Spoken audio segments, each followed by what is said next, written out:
Alright, so here's my rig that I was talking about earlier. This is the newer shoulder rig, and this is basically, it's used for doing cinematography, for video, and it helps help you hold your rig on your shoulder while you're holding it, and it keeps a more stable system. This didn't take long to put together. It was very easy to put together. This is what I'm using now, and everything is metal, so I'm very happy with that. And I love the setup that I have. I even have weights here. I even have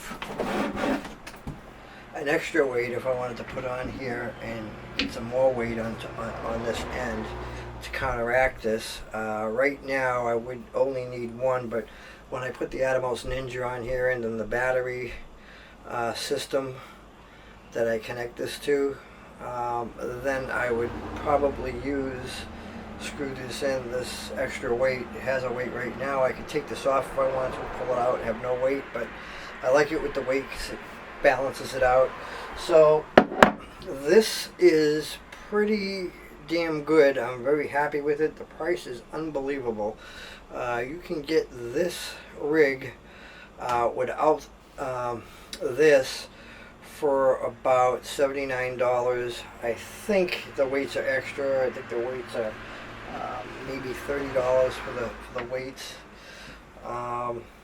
But you're gonna want the weights if you have, a lot on your rig. If you have a external recorder along with your camera, and this is really good because I can zoom in and zoom out. It fits in really nice. I can adjust the height up and down this way. I can adjust this up and down. I can adjust this forward and backward. I can bring the whole camera backwards, or I can bring a little bit more forward, all the way up to over here. I can bring this all the way up.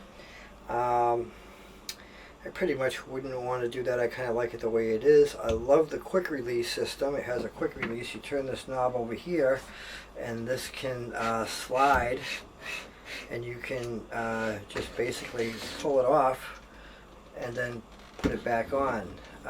What's also great about this quick release is that, hear that snap? It snaps in.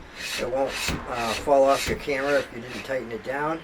And so basically what I do is I have it right around here, and then I tighten this down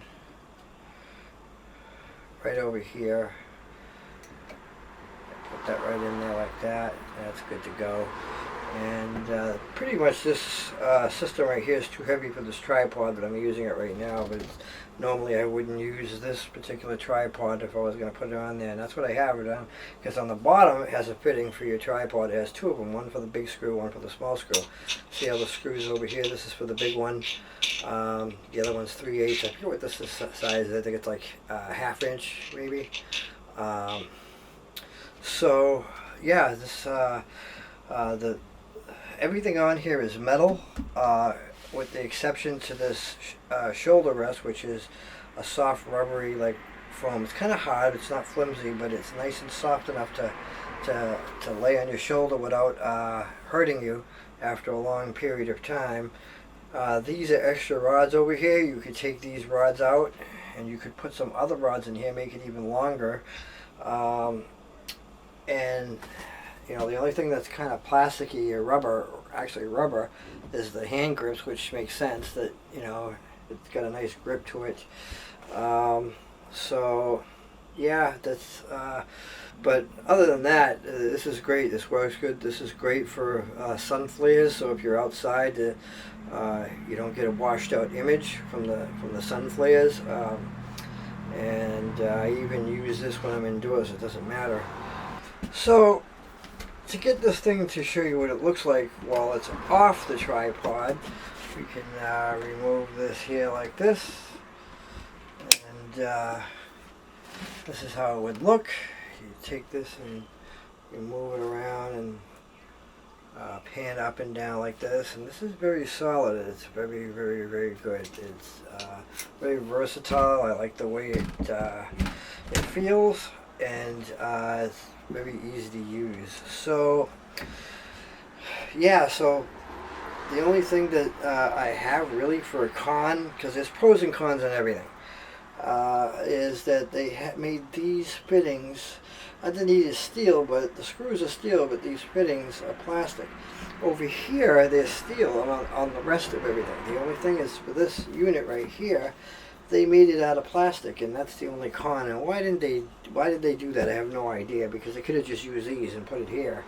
You know, they just could have used these ones and put it right over there. That would have sufficed, and it was costing 3-4 cents maybe. I mean, I think that's ridiculous. I might even complain to them and say, send me some of these steel fittings. I'm going to exchange that for the plastic ones, because I don't want the plastic ones on there.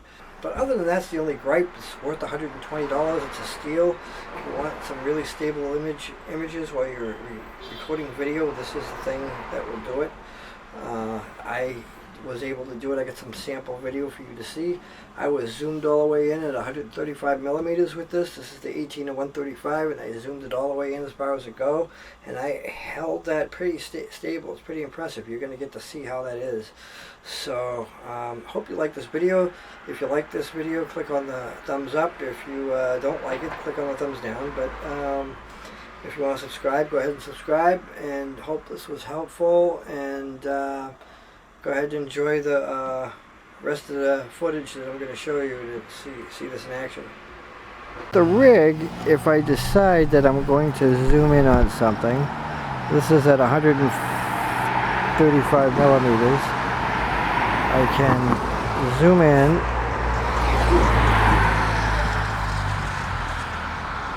and I can hold it steady like this. That's pretty good, zoomed all the way in at 135 millimeters.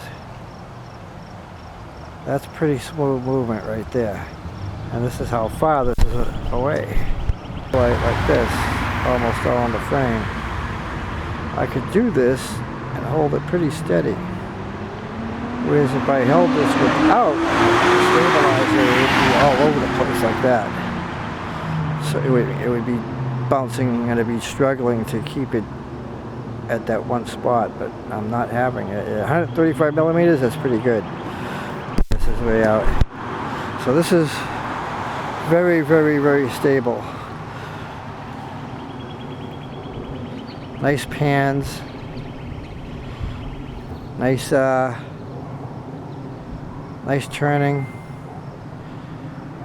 So this is well worth the money. I can get some really smooth movements with this camera and this rig.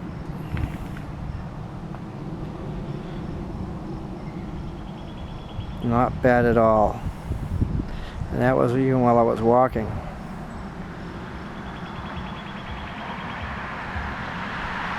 So that works good.